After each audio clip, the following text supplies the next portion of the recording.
Ladies and gentlemen, welcome to Musical People and Journeys. I'm Nigel. Welcome to my depleted even, posse, Paul, and to Dave. Hi, guys. Hello. Morning. Morning. Depleted, but the elite. Okay.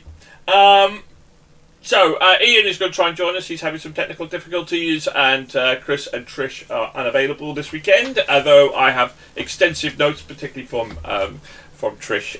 What's the show about? We're reviewing all the very latest albums. So together we're reviewing 8 albums, not on this show, one at a time. And then we're going to have an album of the month show where we reveal our scores out of 5. If they score more than an average of 4, they get into our Hall of Fame and possibly into our album of the year show, where our top 20, mostly top 20 rated albums, a few wildcards in there as well.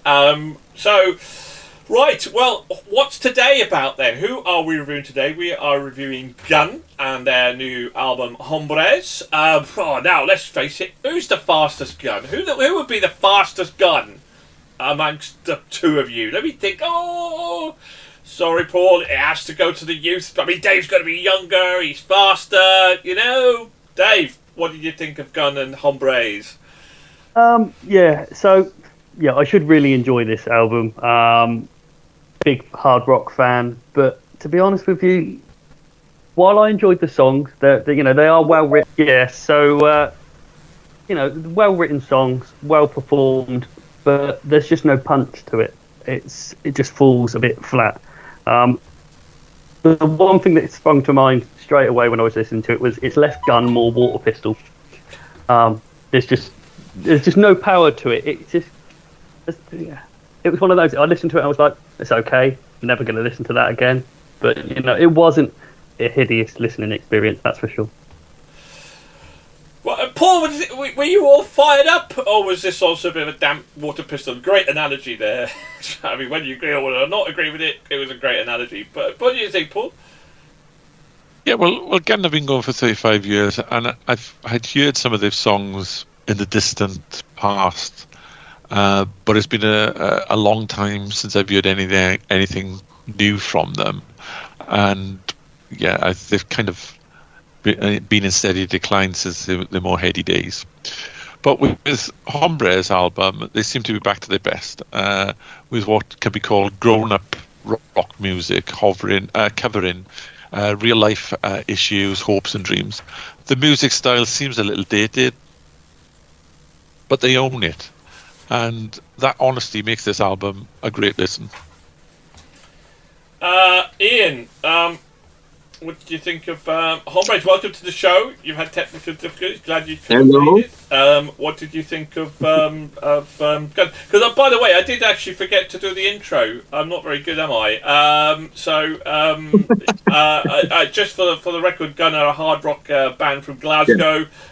Started up in 1989. So highlights, Taking on the World, and they also successful with a cover of Cameo, Words Up, which reached the top 10 in 1994, oddly enough as well. Yeah. So been around a long time. They did split up for a while actually, and then started again in 2008 with Little Angel singer Toby Jepson. Anyway, fan? Not a fan? Ian? Yeah. It was the cover of Cameo's Word Up that attracted me to Gun back in the day, and it is a fantastic cover. I think you might even like it, Nigel. I've got to be honest. If you ever listen, I think it's a cover you may be able to accept. Who knows? Yeah, absolutely. They are. That cover of Gun is not representative of who they are as a band. I don't know how that came about because it's so different from stuff they produce. Other way, I agree with Dave. This album was Water Pistol. Gun. It was okay. It was good at what what they do, but there was no energy. There was nothing just to grab you by the kahunas and give you a good shake. It was just, you wouldn't turn it off if it came on your playlist at all. But I just could. I wanted to be able to invest myself more in it than I actually was able to. I can't even name you any songs that I liked because they were all pretty much sort of plateau, if you like. So not a bad album, but not a standout album. It's a good album, not a standout album. I think that's fair. Fair enough. Just a quick cliff notes from Trish. This was eagerly waited, anticipated. Love Gun back in the day.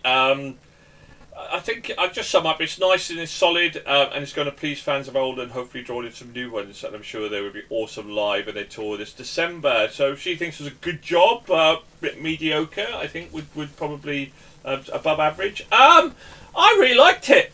I mean, and it's a shame because actually, the rest of the month for me kind of this started off in fairly solid fashion for me. I thought it was a great combo of old style rock and modern pop rock. I think they tried something new and something a little bit different, and you can only really applaud people that do that. I mean, we listen to a lot of what I term generic rock, and it doesn't really go anywhere. They're not trying anything kind of new. I think Gun did try something a little bit new. They did try to blend in some modern pop rock. For me, the opening track, All Fired Up, that hit my playlist, and I really enjoyed it. I understand where you're coming from. It was solid right the way through without really kind of hitting those heights. I think it was better than a Water Pistol, though. I mean, I wouldn't call it a cult, but maybe a 45 or something. But as I say. It's not that it was. It's not that it was bad. No. It was just that it didn't. It's hard rock, and there just wasn't that. There was no punch there for me.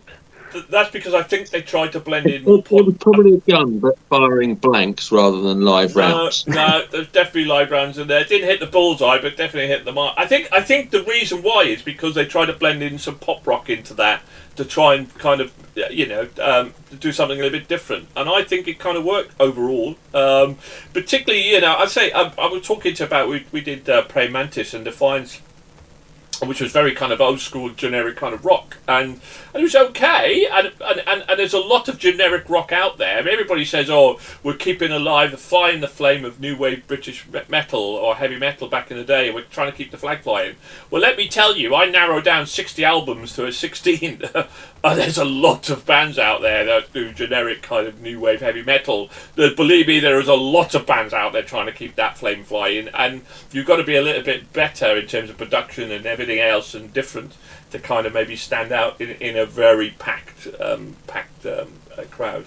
Okay, well, I must admit, I was thinking what popped into my mind when Ian said it didn't grab him by the coolers, and I was thinking I'd hate to see the size of the gorilla that would have to do that. And then I remember King Kong, but I mean, yeah, I agree. I'm in your camp now. I thought this was a really solid album, and it had plenty of energy.